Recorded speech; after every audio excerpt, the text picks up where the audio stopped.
what we're doing is I have a 1995 Corvette and I drive it hard. So we're doing to the racetrack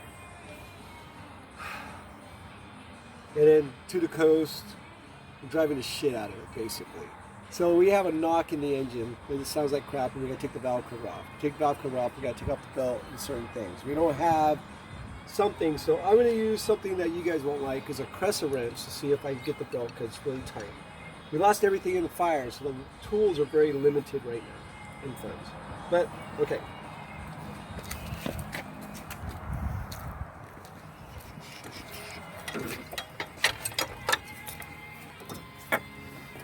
Okay, right now I'm putting this on. Hopefully, it's not the right actual tool. I just need to relieve the tension for the belt.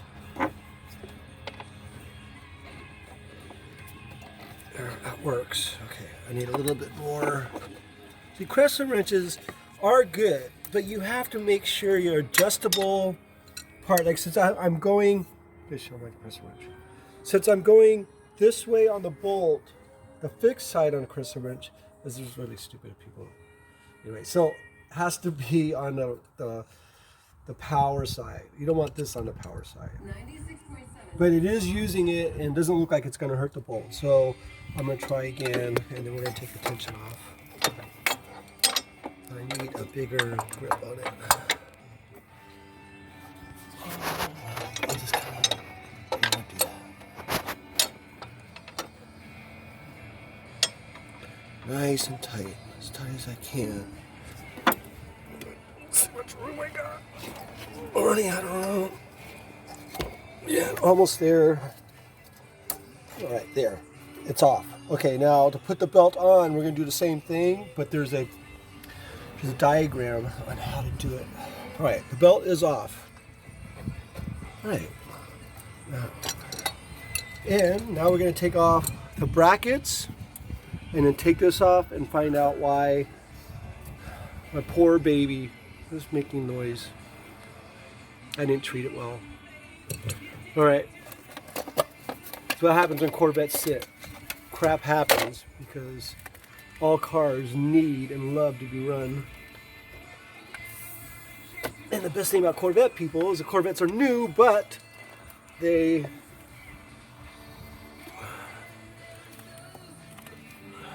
everything gets a little old, no matter how new it seems.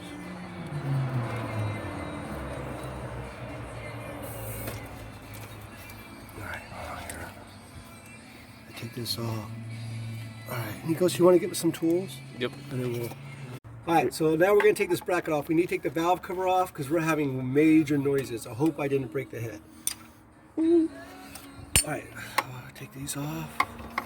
This bracket. Usually I use gloves, but the engine's so clean and I want to feel everything. I don't want to drop stuff. My baby. All right, bracket is off. Everything in the box. And looks like I'm going to be able to, might be able to get the valve cover off, slide it and off. If not, I'll take the distributor off. Okay, so now it's time for those. Okay. I think we're at Starnet.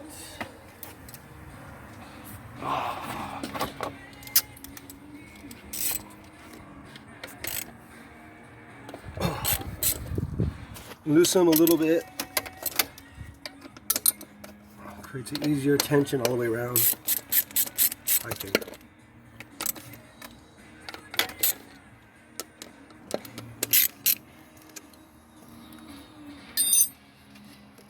Oh, don't put that on there. Let's do new. Okay. All right, that's off.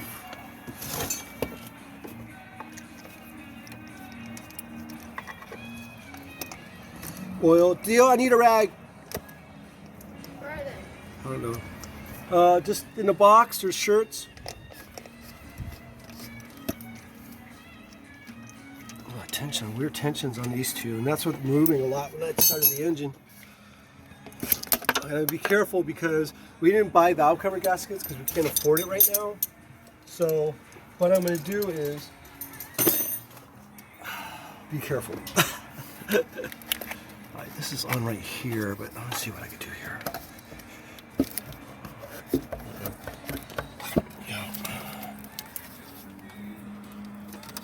This hose. I already disconnected it. There.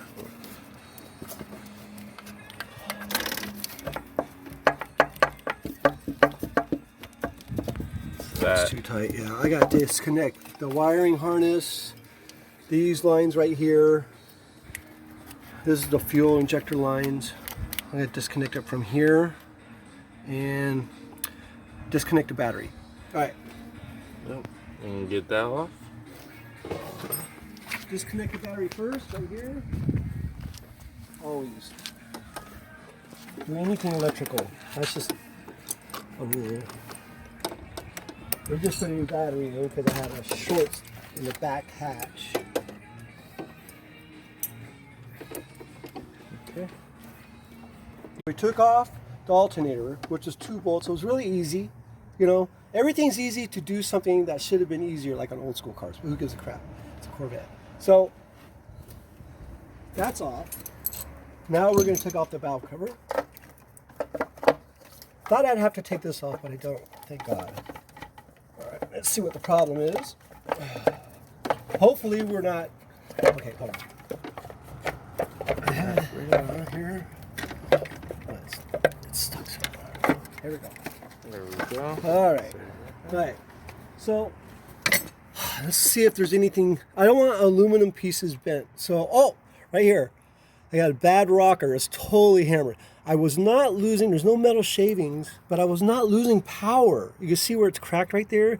And it looks like my push rod is rubbing against the head right here. You can see this where the coating on the push rod is rubbed off by rubbing on the side of the head. Thank God the head is not broken. Oh my God. I'm so happy it's only a rocker and a push rod right now. And I think the cause of it might have been, we don't know. I'm going to replace those 2 right now and then see how it goes, because otherwise I got to take off the head and do everything else. I had no compression loss. It was not missing. It was still running good even though it's hammered right here. And luckily my bolts are okay, because what happened was when it was running, the valve cover bolt was right here, and this was moving because this was hitting against it. And I was like, oh my God, I gotta turn off the engine. Something's really bad. And luckily, it didn't shear anything and nothing's loose. There's like that's just valve cover pieces. Hopefully I saved the valve cover because I can't afford a new one right now, but it wasn't leaking. All right, so right there, I'm gonna put the valve cover on to make sure no dust gets in the car. Or maybe I'll just put a rag on. All right, my son's shirts, best rags in the world. Oh, donate those. I like a good rag, man. Nice cotton, you know, like nice and clean. All right, so it may not cost that much. Oops. Okay, might even be able to go to the junkyard if I can't afford it really and get one from the junkyard. You're not supposed to do shit like that, but when you're poor, you're poor. So we might, it's a different lift, a certain cam. I need to buy it for this car. I got to check. We go check it out. I mean, it is a Chevy. We can use different parts. All right. That's it.